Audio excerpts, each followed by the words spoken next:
Evening, WCHW viewers. I'm Bernadine Mavungu. Breaking news regarding an important national organizational policy development for community health workers in the United States. WCHW news correspondent Michaela Trujillo has more on the story. Michaela?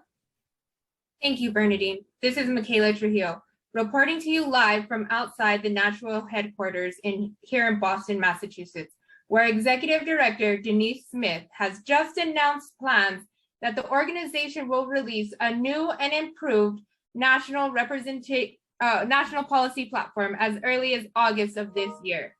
I'm here now with Denise and two representatives of the NACHW team, CHW leader Lucia and founding board member Lisa Renee. Good evening, Denise, Lucia, and Lisa. Can you tell our viewers what exactly is this national policy platform? Thank you, Michaela. I'd be happy to. The NACHW National Policy Platform is the result of a collective effort to summarize CHW identified solutions to some of the most pressing issues facing the US CHW workforce today. The recommendations within the National Policy Platform align with the strengths of our workforce. They highlight the value of CHW leadership and capacity of our workforce, as well as our state and regional CHW networks, associations, coalitions, and alliances. The policy platform centers many of the policies and best practices that are already endorsed within our field and contain recommendations that apply to COVID-19 response, as well as long-term CHW policy development. The document is available on our website for anyone to reference as an educational tool for policymaking or advocacy and to preserve and promote the CHW professional identity nationally. I like to think of this document as the CHW workforce holding up a megaphone and saying, hey, to anyone listening, this is who CHWs are. We are diverse, we are self-determined, and we are united. This is how you can respect, protect, and partner with us. Wow, this is great. Thank you, Lisa, Renee, and Denise. For our viewers who may not be familiar with it, would one of you be willing to give us some specifics? What exactly does the National Policy Platform address? Lucia? Absolutely, Michaela. There are three major policy recommendations within this document, and Lisa Renee just mentioned them. The first one is respect, the second one, protect, and the third one, partner with CHWs. It covers a lot of ground. If you read through the document, you'll see that pages 3 and 4 speak to a wide range of issues. Everything from, for example, hazard paid and compensation to training and funding, policy making, and contracting with community-based organizations and CHW networks, and much more. Wow, this is such a holistic approach, and no surprise there. Something we often hear from the CHW community is the phrase, nothing about us without us. Could one of you briefly explain what that means and how it applies to this national CHW policy platform, Lucia? Thank you for asking, Michaela. Nothing about us without us refers to the idea that CHWs are the experts of our own profession, and the CHW's workforce is the rightful decision maker when it comes to policies and rules about our profession. This is what self-determination means to me, and it's a core CHW value.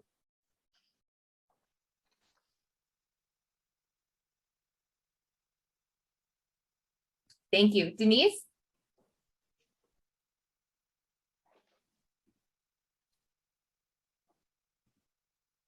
Lucia was a major contributor to the current policy platform, and I want to thank you, Lucia, for your authentic collaboration. I see it as my responsibility as a CHW, as a member of the workforce, and having the great honor of being the executive director for NACHW, to ensure that we're an organization that can walk that walk of nothing about us without us. So even though many NACHW staff, board members, and partners are longtime CHWs ourselves, we didn't want to write a policy platform behind closed doors. Instead, we wanted to bring NACHW out and to tap into and uplift the power of CHWs and what we have in our diversity across this great nation. We've seen firsthand how the power is really strengthened when we work together on a project, as meaningful as these national policy recommendations. And I know we can always improve the way we go about developing organizational policy like this now and for the future. Wow, this is really beautiful. Thank you, Lucia and Denise. That's a really important context for our viewers to hear, and incredibly important work. Lucia, if you wouldn't mind, walk us through the process of what did creating the national policy platform entail? Well, Michaela, to be honest, writing the first national policy platform was no easy task, and it's not perfect, but we really did it with intention and from a place of CHW values, corazón, and in the spirit of solidarity, or in other words, unity. To make a long story short, this document that was co-created and updated over the past 2 years of town halls, calls with over 30 CHW networks, associations, 3 national CHW pools, numerous partner meetings, member input of the Biden administration's national plan to build back better, and in consultation with CHW leaders and allies all over the United States. Impressive. That sounds like a very comprehensive approach to amplifying the voices of CHWs. Lisa Renee, and maybe you could tell us what prompted this decision announced today to enhance the national policy platform. Absolutely. So one reason we're updating the policy platform is that the current one really focuses an awful lot on COVID-19, which, as you know, is an ever-changing situation, and now, unfortunately, part of the fabric of our lives. I have no doubt in my mind that we will address COVID-19 in the 2022 National Policy Platform, but we're also thinking outside and beyond the pandemic. Another reason is that over the past 2 years, our membership has grown hugely. And now there are so many more CHW networks and associations across the country that we really want to make sure that everybody has a hand in what our policy platform looks like. Recognition of the CHW workforce is very robust right now. So it's critical that we keep this important document up to date, continuously check it, and to the best of our abilities, look for consensus as we move forward to continue to build unity. Wonderful. And tell us, how will you engage CHWs as co-creators of the National CHW Policy Platform this year? Who will be involved? Sure. Well, Michaela, this time around, we're approaching this as a process that does need to be developed, and we can do that as we improve it. But we also built space in the process this time to collect feedback from participants about the process itself, which will give NACHW's board and staff some of the information we really need to make necessary changes as we continue to implement this process ongoing.